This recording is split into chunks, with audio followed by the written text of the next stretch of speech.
I think we can start the webinar, but before we officially start, I'm going to begin today's webinar by acknowledging the Gadigal people of the Eora Nation, who are the traditional custodians of the land in which I reside. And I'd also like to pay my respects to the elders, both past and present, and realize that sovereignty was never ceded. This always was and always will be Aboriginal land. So hello and welcome. I'm Nina Gbor, the Director of the Circular Economy and Waste Program at the Australia Institute. It's a program that focuses on research, ideas, and policy recommendations for more circular systems in Australia. So we're so happy and excited that you all are joining us today on today's very first webinar for the Circular Economy Program for 2024. And we have more webinars with the Australia Institute, and the days and times vary for our webinars. So please visit our website at australiainstitute.org.au for all details of upcoming webinars. So today we will be speaking with Joe Taranto on transitioning to a circular economy, the value and opportunity for citizens. So thanks again for joining us. But before we get into it, just a few little guidelines, if you will, for our webinars, just to make sure that everything runs splendidly today. So if you hover over the bottom of your screen, you should be able to see a Q&A function where you can ask Joe questions. You can also upvote questions from other viewers. You can make comments. My colleague Olivia will be moderating the questions. And unfortunately, we won't be able to get through to all the questions, of course, but we'll do our absolute best. And we always ask that you please keep things civil in the comments, keep it short, keep it sweet. Otherwise, we might have, so please don't make us do it, right? So be nice. We'll finish our webinar sort of around 12 p.m. And this discussion is going to be recorded, and it'll be posted on our website and YouTube channel, and you can find it. Now, without further ado, it's my absolute pleasure to introduce Joe Taranto, co-founder and managing director of Good for the Hood. Now, Joe is, as I said, co-founder of Good for the Hood, and Good for the Hood is one of Australia's most impactful sustainability education platforms, which has helped create significant change, in neighborhoods, corporations, residents, councils across the country, and just various types of community groups all over Australia. So for the last 6 years, Good for the Hood has empowered businesses and ordinary people like you and I with tools to become everyday change makers and create circular ecosystems. So Joe, thank you for being our guest today in our very first circular economy program, as I mentioned, for this year. And it's really fitting that we're kicking off the year with a conversation about circularity. So on that note, I will start by asking you to tell us how you describe the circular economy, particularly for those in the back of the room who are perhaps new to this concept. Thanks so much, Nina, and thanks to everyone for joining today. It's always a bit nerve-wracking when you're the first off for the year, and Nina says that there's still lots of people registered, so that's wonderful. Thanks for having me. I'm coming from the land of the Wallumattagal today, the Snapper Fish people on the Darug Nation in lower North Shore of Sydney. I live in North Ryde, and the circular economy is I guess it's a bit of a buzzword for people, Nina, and it kind of means two things. It simultaneously means the way we look at things that flow through our economy. So things being materials and commodities, and often we talk about waste associated with that. The circular economy is also the systems that enable a value-led economy. So when people use the word, sometimes they're talking about the specific flow of something, and sometimes they're actually talking about, the entire system. Much like when someone talks about the economy, they can mean multiple different things. It's a really, I describe it as meaty, and as a vegetarian, I use that quite loosely, but meaty in the fact that it is dense. It's really hard to explain it simply to people, because as soon as you dig down, everyone starts coming at it from a different level. But for me, it's about decoupling economic growth or prosperity from finite resources. So drawing a line in the sand and saying, well, okay, we can't have infinite economic prosperity in a country where we rely primarily on extraction and a linear model. So circular economy is about keeping value in the economy without having to have this cycle of extraction and waste. And there's lots in it, but it's basically redesigning the economy so that that works. Yeah, it's interesting how growth is critical to, whether it's an election or the economy itself. And growth literally, if we look behind it, means extracting resources to create, in most cases, extracting resources to create products to increase wealth. And that's loosely, very loosely, what defines growth. And, it's such a linear model. And yeah, I think, we have to redesign and actually look at what that actually means from an environmental perspective, and certainly from a circular economy perspective. Thank you so much for clarifying that. So on a different note, over the last few years, you've clearly done a huge amount of work with engaging people, engaging corporations, councils, community groups, into this circularity space. So talk to us about how you got started versus where you are now, and how the circularity conversation has shifted over the years. Yeah, so my background's actually as a health professional. I did an applied science degree at university and worked within the healthcare sector. So I have a very strong sense of health and well-being as a core tenet of what a good society is. I think that's been part of my work even to this day now. When we talk about, what a good community and a good economy is, for me, it's like we've got healthy people. So I think that's a core tenet of my values. I ended up working in a safety role. So I was working with a health, safety, compliance and environmental regulation within the private sector. And then about 8 years ago, mid having kids and looking at what I wanted to do with the rest of my career, I really felt that my skills with systems change and looking at influencing behavior, which is basically what I was doing, was constantly looking at what could we do at a policy level, what could we do at a culture level, and what could we do at an individual level. And I realized that they're exactly the sorts of things that we need to do when we're looking at issues like climate change.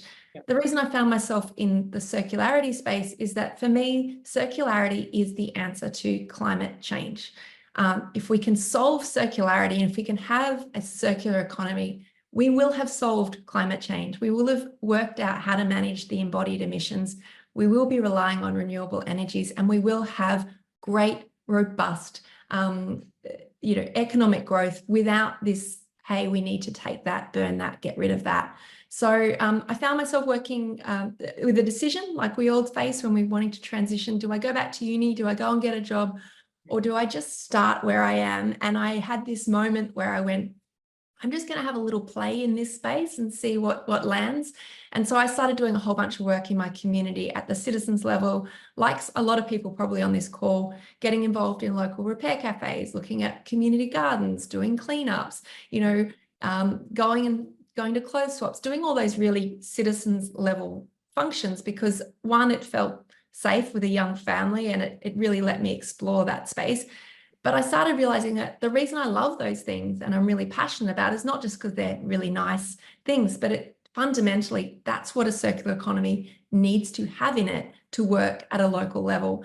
And so I've given most of the last 6 years looking at how we can encourage, particularly at a local government level, increasing participation from citizens around the circular economy, so that not only do they participate there, but also so they can then get increased agency, so they're involved in other aspects outside just their home and their community. Because when systems change, we need people to operate at multiple levels. So we don't just say, look, sort your own house out and you'll be fine.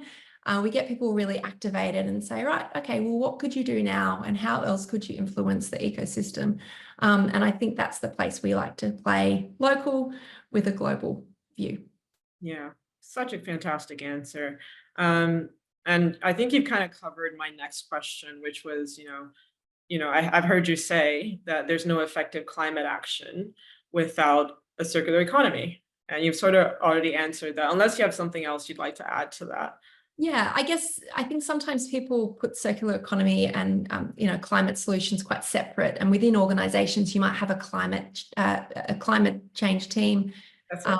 a waste team, and a circular economy team, or a waste Absolutely. and circular economy. To be honest, once you're starting looking at the flows of energy, water, and waste, which is all linked to the circular economy, Yep. we're playing very much in a crossover. So a lot of kind of progressive organizations are really putting circularity first, Yep. with a view that, renewables and the energy transition and all of that is linked. But we know that even if we transition to, a complete grid built on really robust renewables, we're going to have issues with solar panels, with wind farm turbines, with electric vehicle batteries, with e-waste, with we also know that we have huge issues with the consumption of textiles, with consumables, that we can't actually continue. Yeah. We won't have solved the issue. So circularity and climate action, hand in hand, they're like best friends, and that's how we have to treat it. Yeah, I agree. And how does the circular economy reshape, supply chains and manufacturing? And also, how does it fundamentally reshape community life and, people's participation? Yeah, so I guess it really depends on where you land in the circular economy, whether you come at it from, a business with a supply chain, with a procurement opportunity. It's a bit like looking at the emissions that a business is involved in when we talk about scope, 1, 2, and 3 emissions. Circularity is much the same. We have control over what we buy in a business, and where we obtain materials from. Sometimes we don't actually know what goes into a product, most of the time, probably. So if you're starting to look at the circularity of your own business, you hit a roadblock pretty quickly, because you don't know, where an item came from, how it got there, what its embodied emissions are, whether it came from, which part of the planet it came from, what it's really made of. So there's an awful lot of questions there. If you're looking at it from, I guess, a citizen's role, for me, it's about 2 things. It's about what we consume and what we produce. And so when you look at, it's sort of that flow of what comes into our sphere of use. I don't say ownership, because ultimately, do we really own it? We probably use it for a while and then we get rid of it. We have a really weird relationship with ownership in Australia, but we use something for a period of time and then we get rid of it. So circularity, whether you're in a business, an industry, or a community, does come down to a level of collaboration and cooperation. We actually can't solve any of this unless we have people taking the products that we've finished using and that it goes somewhere meaningful. We're really excited about people collecting our stuff. Nina, like you probably know that if I love local community groups when they say, oh, I've done this great place, they'll take my old clothes. Yeah. Like, excellent. Where are they going? And we know that we love the idea that someone else will do something with it. Yeah. But the big challenge with the circular economy is making sure that the end value, or the place that those things are going, have value still. And so much of our, recycling economy is a downcycling process that is sort of a slower way to landfill. So for me, it's about actually a complete change of conversation around the value that we have in our products. And as citizens, it's actually about caring for things in a slightly different way, and actually starting to rethink what we have, how we use it, and how we care for it while it is in our usership / ownership. Yeah. And so from your experience, have people and organizations found it rewarding when they've transitioned to circular systems? Yeah, well, I think the first thing to recognize is that in Australia, we have, I think, around 5% circularity, true circularity. We have a lot of closing the loop. So we have a lot more, we're finding markets for something else to go. Is it truly circular? No, we have lost value through that process. So there's not a lot of true circularity in Australia. So when people say, oh yeah, we're kind of on top of that, they're not. What I find with organizations, and this is, I've worked in councils with businesses and with communities, is most people take a bite out of it somewhere. It might be a pilot project. It might be an example, like an exhibition of what it might look like. There's some really great demonstration projects. Yeah. We get about that far with it at the moment because, as you can imagine, we're rethinking an entire economic model. We need banks and investment and industry and business and government and community to all transition at once or at varying levels at different times. So no one can be truly circular in Australia. It's a bit like even if you and I got our emissions if we went totally off grid and got our emissions under control, there's still a core amount of the fact that our society is built on the back of systems which still produce greenhouse gases. So we can't truly, be, I guess, net zero on our own terms at the moment. Our system's not there yet. So it's what I do find that when people start looking at it, they realize how broken the economic model that we have is. Yeah. Like, it makes no sense for us to, to make a pen that we use for 3 months and then put it into landfill. Yeah. Like, economically, it makes sense because it's very cheap to manufacture this. Yeah. But if we take the dollar figure off this makes no sense. And I think once we start thinking with a circular mindset and we remove just the dollar, or we start looking at other measures which might make the dollar figure change, then suddenly, I think that's the transformation which happens. People get very excited is the other thing I would say. And anyone who's involved in a circular solution, whether it's repairing something, extending the life of something, if you've redesigned a product or you've looked at stewardship or packaging changes, it's actually really cool. And I think people love the design side of that. And there's some wonderful, innovative business models which are really going to reshape how we use, and I didn't say own, how we use things. And that's actually really, really cool. Yeah. I'm glad you also mentioned that, it's impossible for us to be zero waste, zero emissions on our own, because I encounter a lot of people that experience intense anxiety and guilt for not being zero waste. And also, thinking about it, a lot of people don't even want to start the journey because they think it's just not possible.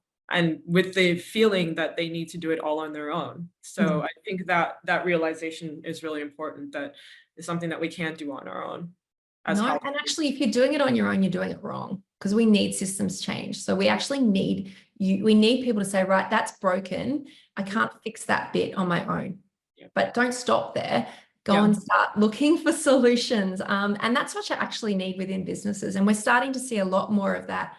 Hey, I've got this issue with the way that my logistics are working and I can't solve it on my own. So would you work with me to solve that? And so you can see how that suddenly works when you're looking at scope 3 emissions or other things that you can't actually control. But if you're working with people to do that, then suddenly you do have that capacity. So our businesses, our economy and our businesses haven't always been particularly open and collaborative in that, because they're worried about competition. But I think that is shifting, because we know that we actually can't do these things, in silos. And certainly, I think the whole, this Puritan sort of, I'm going to be this person who's going to do, it's pretty tiresome and it's actually quite fruitless. So I think we need to get past that and start being much more collaborative with other citizens and other organizations.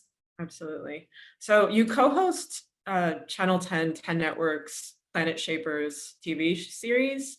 And that's the series that looks at a range of topics from recycling at home to large-scale renewable energy. And you were also on previous seasons of War on Waste, and I know you've worked closely with the show on, a range of topics as well. So talk to us about the impact of shows like these on communities, policies, and just generally the entire circularity discourse. Yeah, I think we know the power of entertainment. We know more people right now are talking about Taylor Swift than they are about climate change.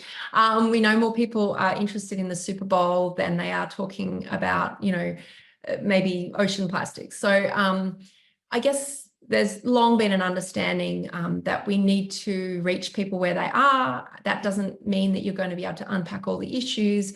I love what Craig and the Loon Media team have done with War on Waste. I think they've made very difficult and complex conversations very accessible, and also enabled people to feel that they can contribute. So they've really nailed that systems change component of individual, community, and advocacy action, and encourage people to do what they can at home, to reach out and get involved in their community or bring their neighbours or their networks and do some more. And then also talk to your elected leaders to get involved in, you know, a civic role and having a role as an active citizen.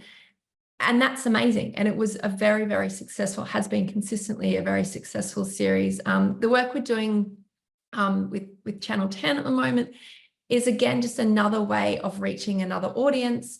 There are a lot of businesses and organizations who are wanting to tell their story, but wanting to do it in a way that is not greenwashed, that is not, you know, and they're scared. They want to tell the story, but they don't want to be seen that we've solved this, you know. So they want to talk about circularity, but in a way that's like, well, okay, we've only done it here, so we're not saying that we're, so it's a really tricky space. And I would prefer that people were watching and having these conversations and listening to this information than, you know, than not. So I guess I see it as an opportunity to carve out those conversations.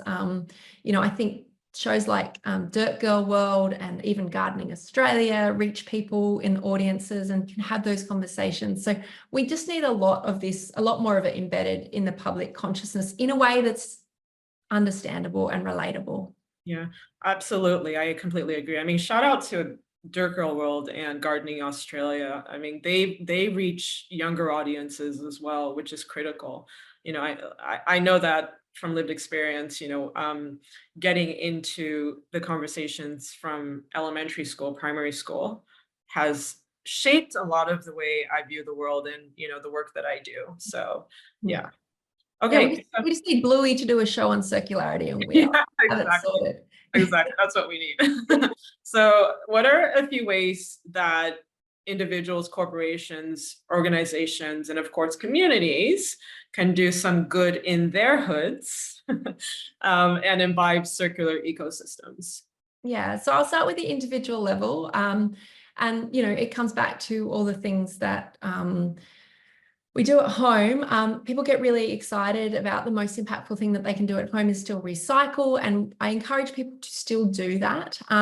Obviously, you know, look at your waste hierarchy and the fact that we really want to start thinking about decisions we can make before purchase. So refusing things that maybe are over packaged, that just don't really have a purpose that should fit in a circular economy.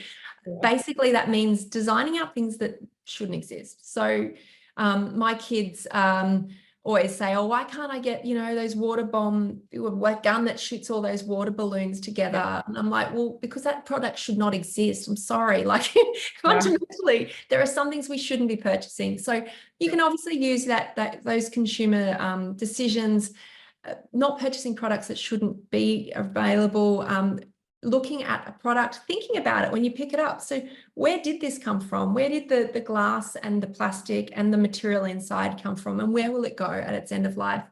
Having a look at what goes in your red bin. Red bin is landfill. There's very little ongoing value from that, despite maybe a little bit of extraction of gas. There's very little ongoing value that come out of landfill.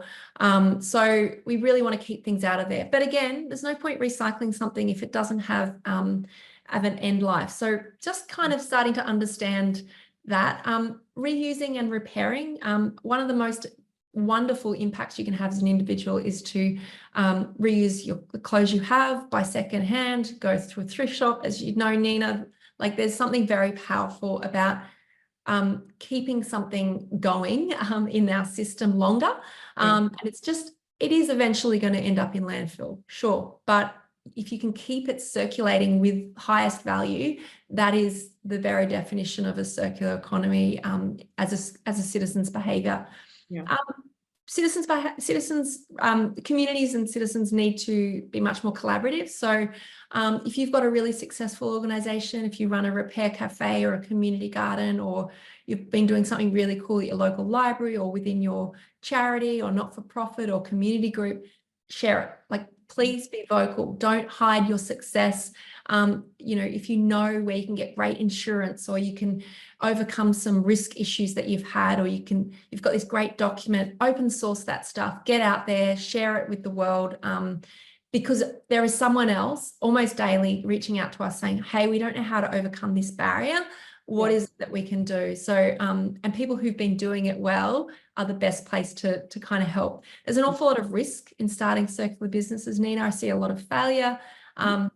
So, you know, if I had my magic wand and I could be in government and support policy change, I would be helping de-risk circular business models, setting up fallbacks, investment, and also maybe looking at the way that we insure these businesses, because we actually need reuse targets, not just single-use plastic bans. We need to actually start embedding circular behaviours as opposed to just, let's get rid of one thing and replace it with something else.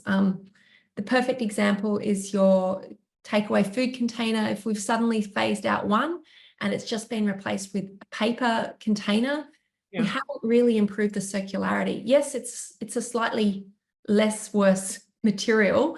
And yes, it may have a better solution longer term if it goes into your food or organics collection and processing. But ultimately, we need to start looking at how we can encourage reuse behaviours for our citizens, because that's, whether you're at work or at home, that's definitely you know, where we should be looking. And my last thing would be, if you're in business, then you need to start this. This absolutely should be part of the conversation you're having.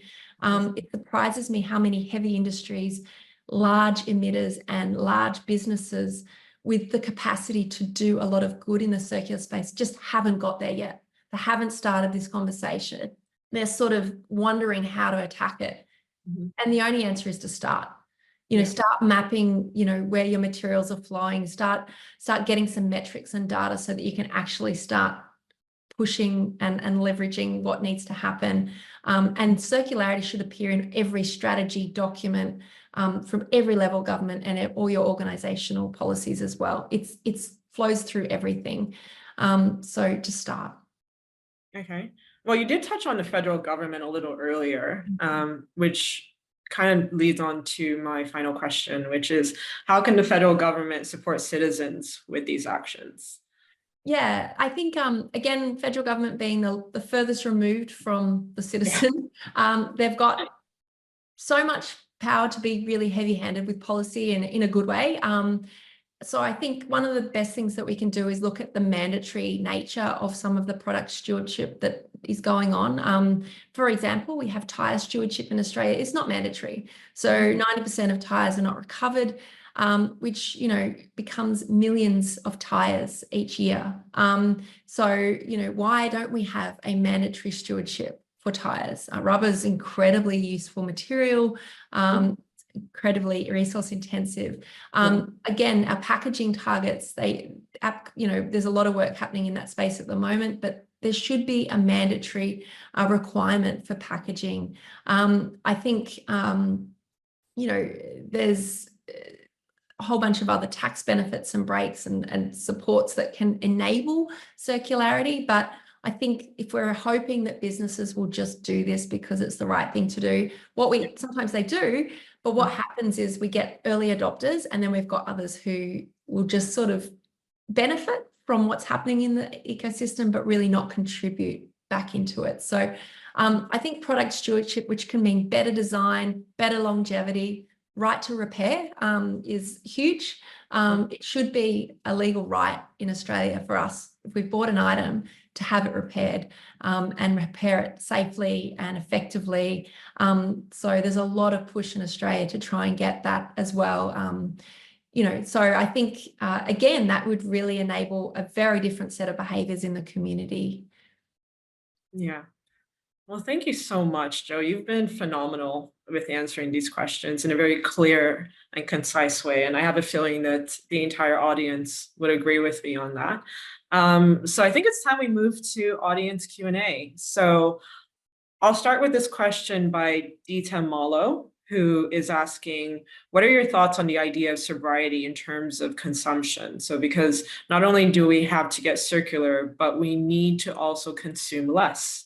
This is a popular idea often shared in the degrowth community, particularly in France. Yeah, I think there's two schools of thought with this. Well, there's probably more, but I hear two schools. One is that, yes, degrowth should happen and that we should absolutely be consuming less. And you're right, we fundamentally consume, and Australia are some of the worst globally when it comes to consumption, from plastics to textiles, even our per capita emissions, because of the way our energy system's structured and what we do with our fossil fuels. I think we punch well above our weight, Nina. We have absolutely, I believe, a right to look at consumption. When you look at where we're consuming those items from and who's doing the consumption and all of those things, it's a murky space. And again, it's one of those things, a bit like the climate conversation that always comes out about, we need smaller population. It's like, okay, but how do we mandate that? That's a very difficult, challenging area. So I think as a cultural piece, then absolutely, we should be talking constantly about consumption. Yeah. We also need to recognize that a lot of people are not going to hear that. So how do we kind of foolproof that? So if we can assume that people are going to keep consuming the way they are, some of them, yeah.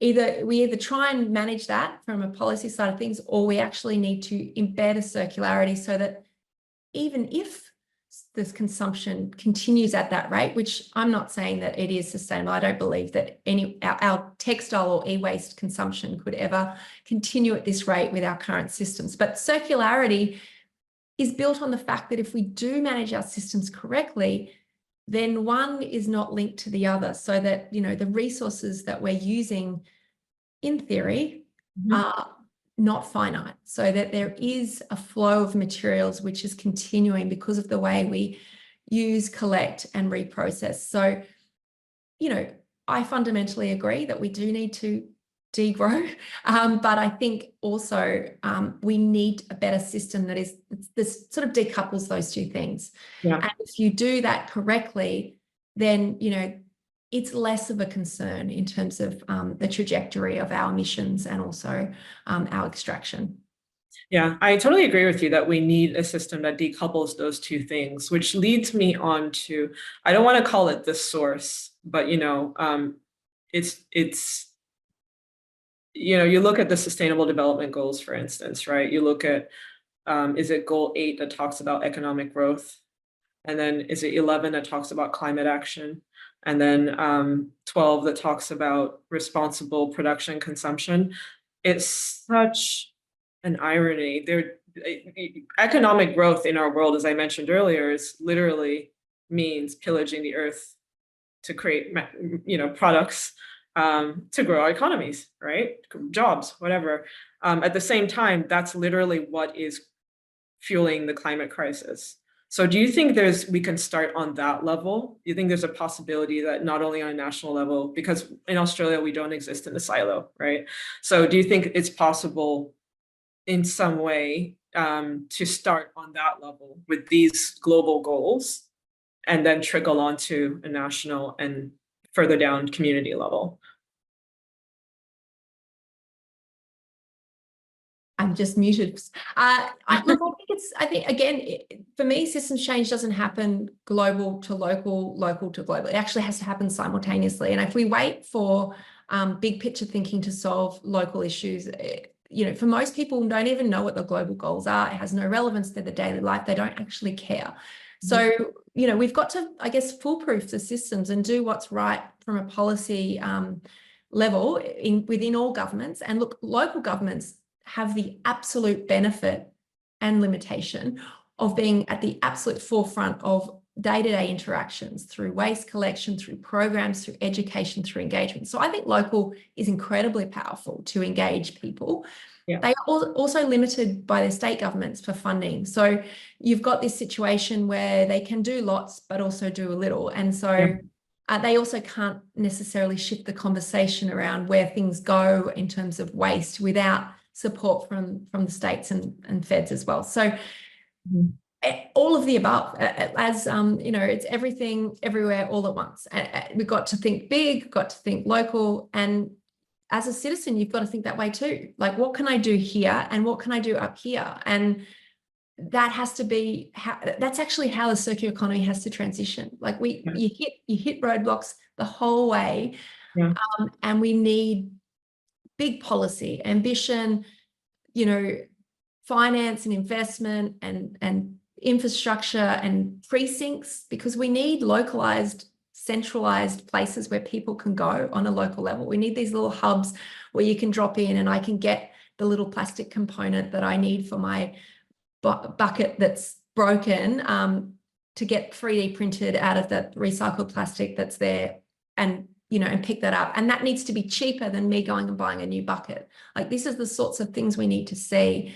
I need to be able to have products as services. So if I want a fancy dress, I don't have to own the dress. I can just hire it for the day or a couple of days and it goes back in.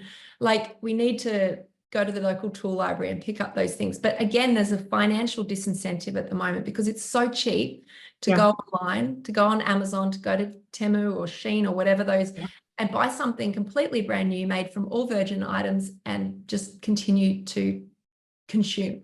So there's fundamentally a huge economic lever that needs to be tweaked, and maybe that will help with the consumption.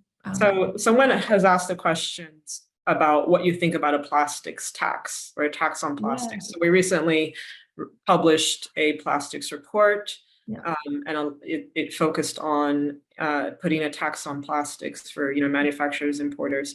Now, what do you think about putting taxes not just on plastics, but, you know, on businesses? And you talk about, you know, businesses who manufacture products from virgin materials and it's so cheap.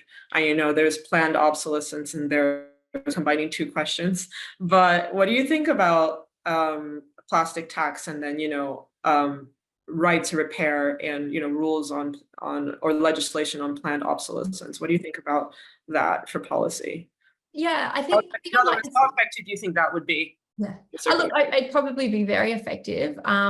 It might be so effective that you completely, you know, collapse large sections of the economy, and that's the risk, right? You've got to be careful. I actually think product stewardship should probably come first, and mandatory packaging, you know, commitments first. The reason I say that is that I think product stewardship, like, if you put just a tax on one thing, the risk is that people just start looking for the other cheapest, most cheap option, right? And we see that all the time. You phase out plastic bags in New South Wales, all of a sudden people will find whatever that next level of, you know, thickness of bag that they can legally put in. People are just going to go for so you might think, oh, excellent, this is a great way of shifting behavior.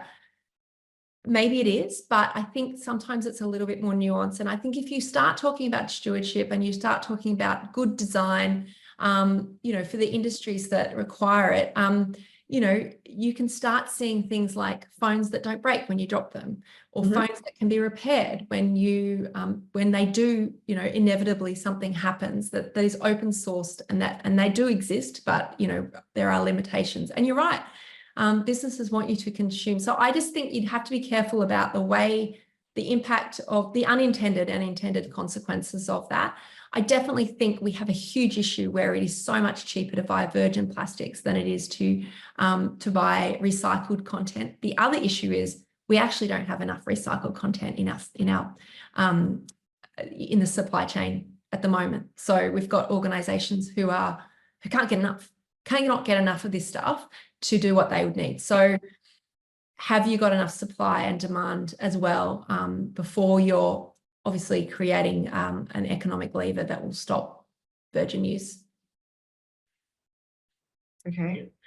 I think my screen is frozen. I don't know if you can still hear me.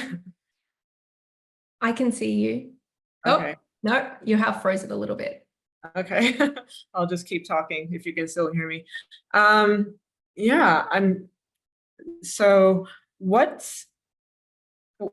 in your opinion, and you've touched on this before, but we just want to make it very clear for the audience, what's the next first step, baby step, if you will, that we can take to move towards the circular system? Whether, you're just a regular person in your community, your local community, or you're a business owner, small business, large business. What's the next baby step that someone can do today to begin to shift? So I think as a citizen, it's awareness. So as you leave the house today and you get in your car or you get on your push bike or you walk and you put on your sneakers, just have a think about everything you touch and everything you have an interaction with, and just start to think about where it came from, what it's made out of, how long you've had it, how long you'll probably have it, where it will go when you die or when it leaves your ownership, where it will go, what is its next, and why do you value it? Like, why do I have value in a piece of paper that's clean and unused and that's there, but as soon as I've written on it or I've ripped it or something, or I've spilt water on it, the value has shifted. I'm fascinated with this conversation of value, and it's not an economic value a lot of the time. There is an emotional value that goes on items. There's a sentimental value that goes on items. And there's also a practical value, how usable something is. So as you walk through your life over the next couple of days, think about things. Where did the ceramic come from? Where did the glass come from? What are the embodied emissions in a pane of glass? What will happen if that window breaks? Why does it, when the window breaks, I don't have any, it no longer has value? I think Nina's dropped off, and I'm going to keep talking about that for a sec. So start thinking about value as that conversation. I think the second next step is to look around your community and look at the local solutions which already exist. So do you have a repair cafe? Do you have somewhere that's encouraging reuse? What service organizations, including things like hire, use, it might be an electric vehicle hire company that you can go and check out. It might be a product as a service in terms of tools or appliances. Can you hire something, use something for a shorter period of time? What are the limitations, benefits to that? And then I would say, whatever organization you work in, what is their challenge when it comes to circularity? Is it looking at the energy they use, the building they work in, the products in their supply chain, the people, their clients and their customers, and who's buying things, and what would need to shift for there to be some more circularity within that? Is it transparency? Is it policy? Is it executive buy-in? And they're the sorts of conversations that you might be able to influence and nudge.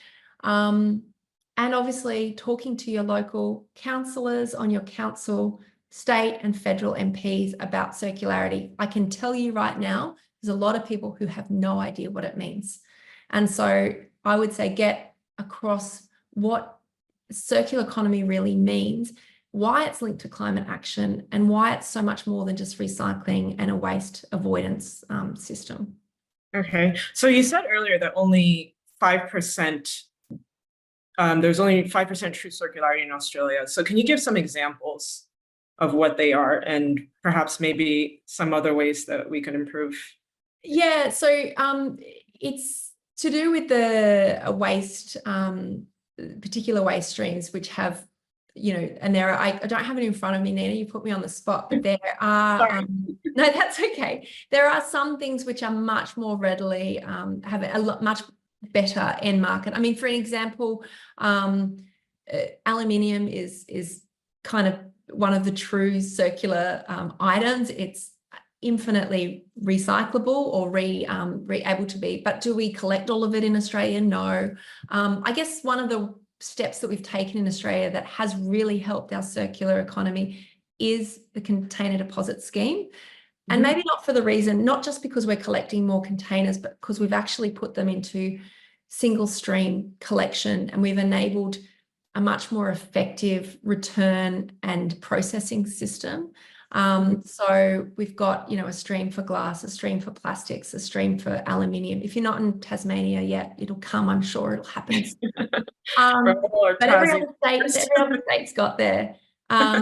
So, but yeah, so I think, you know, we do have it on that level. There is with it behind the scenes, obviously food, FOGO is going to be a big one. We're going to see a lot more food and organics collection. A lot of states have been across this for a long time. South Australia is, I'd say, definitely the most circular state in Australia. Well done if you're there. Well done, South Australia. Yeah, truly Red Adelaide. So yeah, they've been on the front foot for this for a really long time, not just in renewables, but also, you know, conversations around water. You only look at what their state government are doing, their water utilities are doing, and also the fact that they've had container deposit collection for a long time. Yeah. So, behind the scenes in the waste industry, there are a lot of streams that are much more valuable than others. And it does come down to what's valued and what's, you know, what's low value and low and poor end markets as well. Okay. That's helped. Yeah, no, that's very helpful. So someone has asked if you, and not to put you on the spot, it's okay if you can't think of any, but they're just asking of top 3 circular initiatives that you think would have the biggest climate impact. Yeah, good question. Look, I think the minerals extraction mining space is probably where the circularity, and you can imagine if you're talking to a mining company about the need for circularity, that's a big shift for their core business, Nina. Like you're fundamentally saying that, hey guys, what if you stop extracting as much of, you know, the gold or the iron ore that you did and start taking it out of, you know, some of the existing materials that already have that. We know there's now more gold in our e-waste per ton than there is in gold ore. So we've got a situation where do we keep mining the same way? That is a conversation that I am not probably best placed to have, but that is when you look at where our emissions are coming from in Australia and the opportunity, you can imagine as soon as you start talking about that, there's a lot of vested interests who would really probably be quite unhappy with that conversation happening. But I do also know that a lot of minerals and mining companies are actually seeing an opportunity there.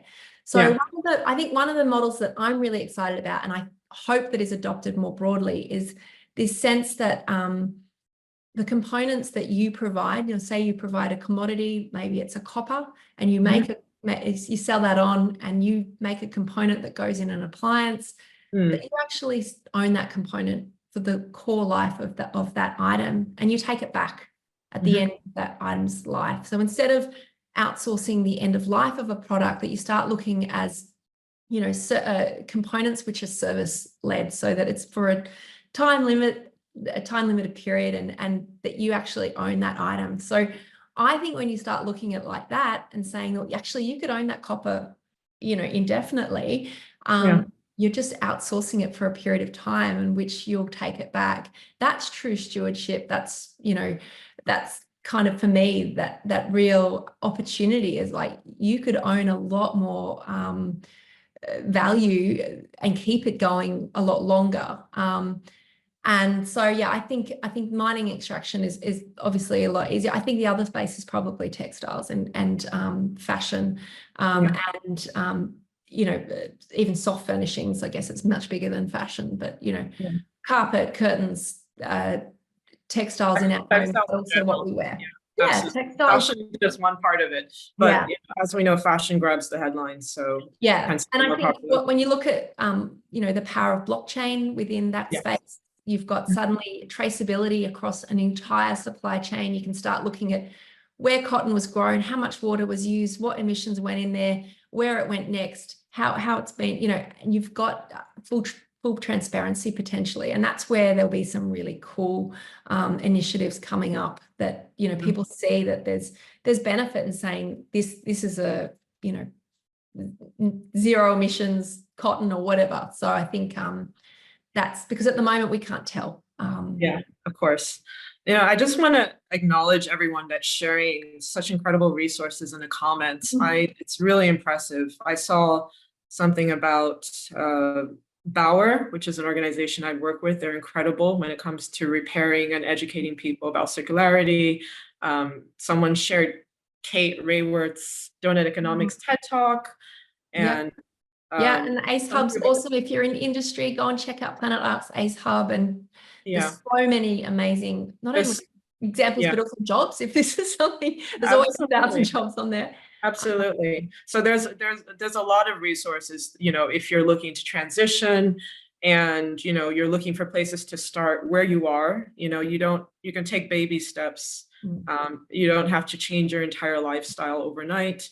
But again, I acknowledge and thank everyone who's sharing all these incredible resources. So I encourage you to look through the comments, click some links, take some notes, and follow through and learn more about this space, because there's something that each of us can do in our lives. We don't have to change our entire lives, but whether you start with, the way you consume food, less waste there, your clothing, home products, appliances, or anything else, there's always something that we can do. Now, Joe, I'm going to ask you one last question if you're up for it. And then we'll probably round up. It's almost time. So this question comes from Peter. He says, how do we convince current generations, especially us sort of baby boomers, that we are consuming resources future generations will need?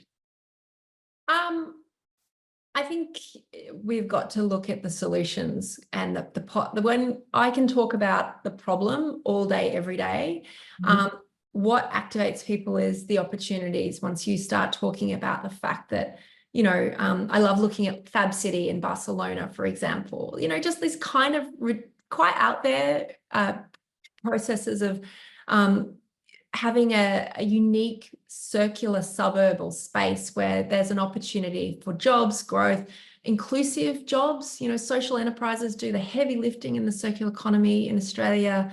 Organizations like Soft Landing, who are dismantling all the, I have a son who's neurodiverse, and I would love to think that he has a great job opportunity in Australia, in an industry that would support him.